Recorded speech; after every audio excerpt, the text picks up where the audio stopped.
ఈ సింహరాశి వారికి మార్చి నెల 2024 సంవత్సరానికి గాను ప్రొఫెసర్ డాక్టర్ ముల్లపూడి సత్యనారాయణమూర్తిని నేను మాస రాశి ఫలితాన్ని చెబుతున్నాను.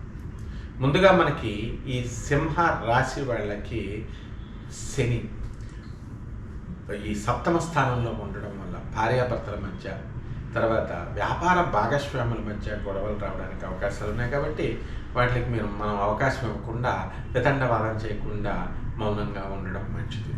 మరి అష్టమ రాహు ప్రభావం వలన ఈ సింహరాశి వాళ్ళకి ఇంతకుముందు వేసినటువంటి కోర్టు సమస్యలు ఇంకా పరిష్కారం కావడం లేదే అనేటటువంటి మానసిక ఆందోళన చాలా ఎక్కువగా ఉంటుంది. కాబట్టి అవన్నీ కూడా త్వరలో పరిష్కారం అవుతూ ఉంటాయి. గ్రహం అనేటటువంటిది స్లోగా పుంజుకుంటూ ఉంటుంది, రాశి అనేటటువంటిది. దీనికి వెయిట్ చేయాల్సినటువంటి అవసరం ఉంది. అలాగే ఈ యొక్క గురుడు మనకి ఈ సింహరాశి వాళ్ళందరికీ కూడా మనకి భాగ్య స్థితిగతుడై ఉన్నాడు. కాబట్టి పూర్వజన్మకృతమైనటువంటి మీ యొక్క అదృష్టాన్ని మీకు సంపద రూపంలో కలిసి వస్తుంది.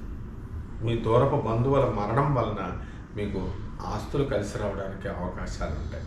అలాగే మీ తండ్రి గారు మీకు కొన్ని ఆస్తులను మీకు ఇవ్వడం జరుగుతుంది.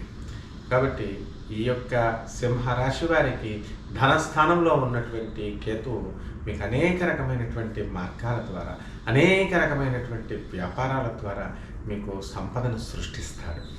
ఇక ఈ యొక్క శుక్రుడు మనకి 31 మార్చి 2024 సంవత్సరంలో అంతకుముందు అంతా కూడా కుంభరాశిలో ఉండడం వలన మీకు చక్కగా సప్తమ శుక్రుడు భార్య నుంచి రావాల్సినటువంటి కట్నాలు, బకాయిలు, ఇంతకుముందు మిగిలిపోతే ఆస్తులు, ఇవన్నీ కూడా తీసుకురావడం జరుగుతుంది. లేదా మీ భార్య సంపాదన ద్వారా మీకు కలిసి రావడం అనేటటువంటిది జరుగుతుంది.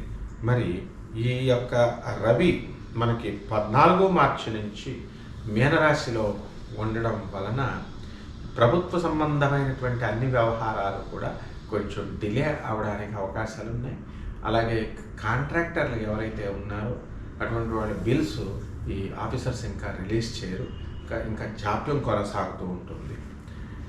ఇక కుజుడు వచ్చేసరికి మనకి 15 మార్చి నుంచి కుంభరాశిలో ఉండడం వలన మనకి చక్కగా ఈ యొక్క ధైర్యంతో, సాహసంతో మీరు అనేక రకమైనటువంటి వ్యాపారాలు మీరు స్టార్ట్ చేయడం జరుగుతుంది.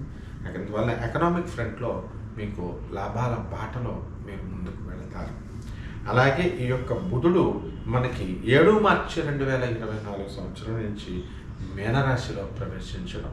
కాబట్టి వ్యాపారాల్లో మనం కొంచెం జాగ్రత్తగా ఉండాలా.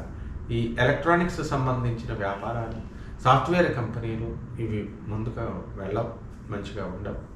అలాగే శని ఆయిల్కి సంబంధించినటువంటి వ్యాపారాలు, ఇనుము సంబంధించిన వ్యాపారాలు మీకు యావరేజ్గా ఉండడం జరుగుతుంది. చిట్ ఫండ్లు పెట్టుకోండి, అలాగే గోల్డ్ షాపులు పెట్టుకోండి, స్వీట్ షాపులు పెట్టండి, ఇవన్నీ కూడా లాభాలలో ఉంటాయి. చికెన్, మటన్ వ్యాపారాలు, షాపులు, పౌల్ట్రీ ఫార్మ్స్, అగ్రికల్చర్ ఇవన్నీ కూడా బ్రహ్మాండంగా ఉంటాయి. రైతులు మొదటి పంట తర్వాత రెండవ పంటలో ఎక్కువ లాభాలు మీరు తీయడానికి అవకాశాలు ఉన్నాయి. ఇక commercial tax, income tax, municipality, revenue డిపార్ట్మెంట్ల వాళ్ళకి అదనపు ఆదాయాలు అనేకమైనటువంటి మార్గాల ద్వారా రావడానికి అవకాశాలు ఉన్నాయి. ప్రమోషన్స్ కోసం ఎదురు చూస్తున్నటువంటి వాళ్ళు వీళ్ళందరూ కూడా ప్యానల్లో ఉండడం జరుగుతుంది. మరి ఈ యొక్క గురు ప్రభావం వలన ఏప్రిల్ 22, 2023 వరకు కూడా, అంటే అప్పుడు భాగ్యంలో ఉన్నాడు కాబట్టి ఆ డేట్ లోపల మీకు అందరికీ కూడా ట్రాన్స్ఫర్లు అవ్వడానికి, అదృష్టం కలిసి రావడానికి అవకాశాలు ఉన్నాయి. ఇక రెమెడీస్ దగ్గరికి వచ్చేసరికి రాహు జపం చేయండి, రాహు స్తోత్రాలు చదవండి. రాహుకి కిలోంపావు మినుముల్ని శనివారం నాడు ఉదయం 8 గంటలకి చక్కగా మీరు దానం చేయండి. అలాగే ఈ యొక్క శనికి శని జపం చేసుకోండి, శని స్తోత్రాలు చదవండి. శనికి కిలోంపావు నల్ల నువ్వుల్ని, నల్లని వస్త్రాన్ని పేద బ్రాహ్మణులకి దానం చేయండి. ఈ విధంగా చేయడం ద్వారా మీ యొక్క శని రాహు దోషాలు పోతాయి, బ్రహ్మాండంగా ఉంటుంది. శుభమస్తు.